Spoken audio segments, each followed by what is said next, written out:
Interjection, conjunction वगैरह पढ़ा चुके हैं, तो इसलिए क्या करना है कि आज आपको हम प्रीपोजिशन पढ़ाएंगे। इससे पहले मैं पढ़ा भी चुकी हूँ एक बार, लेकिन आपको एक बार ध्यान देना है, फिर से रिवाइज करना है। प्रीपोजिशन में जैसे क्या होगा कि हम सेंटेंस को पूर्ण बनाने के लिए, कंप्लीट करने के लिए, सेंटेंस को क्या करते, कंप्लीट करने के लिए हम इस प्रीपोजिशन का प्रयोग करते हैं। क्लियर? जैसे हमें क्या करना है, कोई चीज़ यहाँ पर रखी है, अब मान लो ये मैंने एक बॉल बनाया और बाल मैंने एक बॉक्स बना दिया। क्लियर?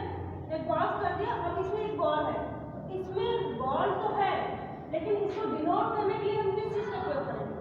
जो चीज़ पहले से अंदर हो उसको अंदर कहेंगे क्या कि बॉल किसके अंदर है? द बॉल इज,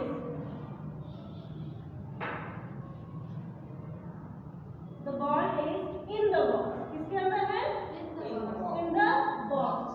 जहां अंदर हो, पहले से ही अंदर हो, मतलब कोई चीज पहले से ही उस जगह मौजूद हो तो उसको हम क्या बोलेंगे? इन का प्रयोग करेंगे। वहां पर किसका प्रयोग करेंगे? इन का प्रयोग करेंगे। किसका प्रयोग करेंगे? बोलोगे नहीं ना? तो यहाँ पर आप देखो, एक दूसरा बॉक्स ले लो ये, और यहाँ से बॉल ऐसे जा रही है इसकी तरफ, अंदर यहाँ पर है लेकिन अभी पूरी तरह से अंदर नहीं है। ठीक है? तो क्या हुआ? बॉल अंदर तो है लेकिन गति करते हुए, इसमें गति नहीं होगी, मूवमेंट नहीं हो, नो एनी मूवमेंट, इधर देयर इज मूवमेंट, ये गति करते हुए अंदर जा रही है। तब हम यहाँ पर किसका प्रयोग करेंगे? इनटू का प्रयोग करेंगे। किसका प्रयोग करेंगे? इनटू का प्रयोग करेंगे। समझ में आया? जब बॉल, जब वस्तु पहले से मौजूद हो अंदर से, एक समझो छोटा सा गिलास, मान लो इसमें पानी है, पानी पहले से मौजूद है, तो ये क्या हो गया? The water is in the glass, glass के अंदर पानी है। लेकिन अगर हम दूसरे पॉट से पानी ऐसे डालेंगे, पानी तो वो भी अंदर है लेकिन वो गति करते हुए अंदर जा रहा है। क्लियर? मूवमेंट करते हुए जा रहा है, लेकिन उसके लिए हम किसका प्रयोग करेंगे? इनटू का प्रयोग करेंगे। ये चीज क्लियर हुई? फिर अभी एक बॉक्स से मान और ले लो, ये क्या हो गया? ऊपर है बॉल, इसके ऊपर रखिए। मान लो ये टेबल है, आपका छोटी सी टेबल बना लो। टेबल बनानी नहीं आती आपको, समझ लेना, इमेजिन कर लेना। ठीक है? तो यहाँ बॉल किसके ऊपर रखी है? ऊपर रखी है। तो क्या कहेंगे? The ball is over the table. क्या बोलेंगे? Over the table. Ball is over the table. किसके ऊपर है? टेबल के ऊपर है। बॉल कहाँ पर रखी हुई है? टेबल पर रखी हुई है।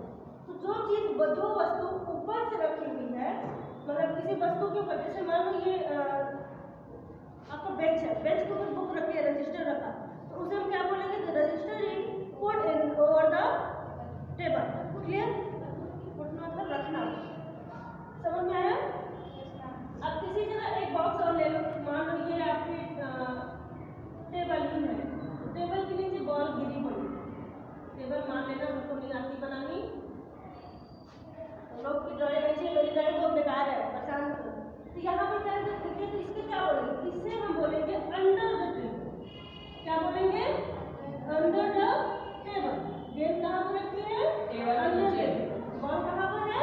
अंडर द टेबल, यानी कि टेबल के नीचे रखी हुई है। क्लियर? इसी तरह आपको जैसे कि किसी को डिनोट करना, किसी को जैसे ये कह रहे कि ये भी कह लो कि ये वाला बॉल हो गया, बॉल का एग्जाम्पल है। मान लो आप कहाँ बैठे हो? रूफ के नीचे बैठे हो।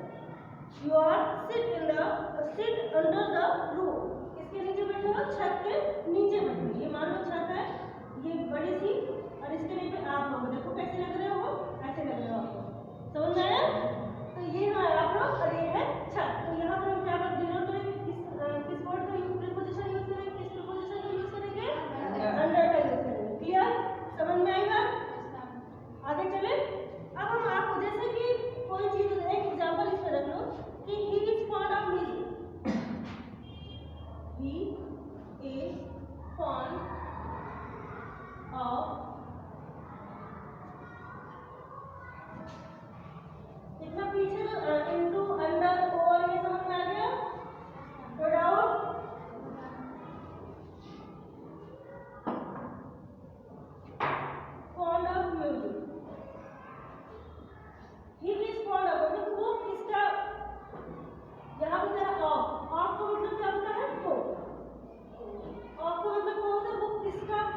he went to school।